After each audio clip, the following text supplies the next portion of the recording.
Tremonti, attrezzature e materiale per saldatura professionale a Montebelluna.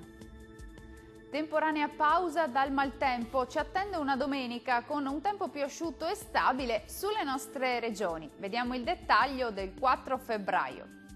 Sul Veneto torna ad essere stabile e asciutto, con locali foschie mattutine possibile tra il Trevigiano e il Veneziano, ma in rapido dissolvimento col passare delle ore. Soleggiato altrove, con cielo poco o parzialmente nuvoloso.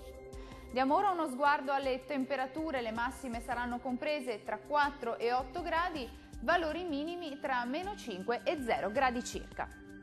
Spostiamoci ora a vedere la situazione del Friuli Venezia Giulia.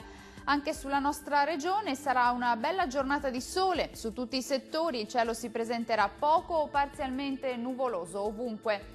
Clima tuttavia un po' più freddo con temperature massime tra 6 e 8 gradi, minime tra meno 2 e 0 gradi.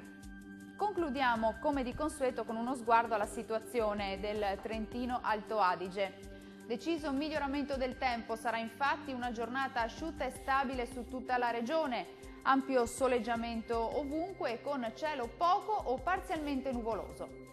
Temperature massime tra 8 e 9 gradi, valori minimi tra meno 1 e 0 gradi. Il mare sarà generalmente poco mosso, i venti deboli da est sulle zone costiere e moderati al largo. Dal meteo è tutto, arrivederci.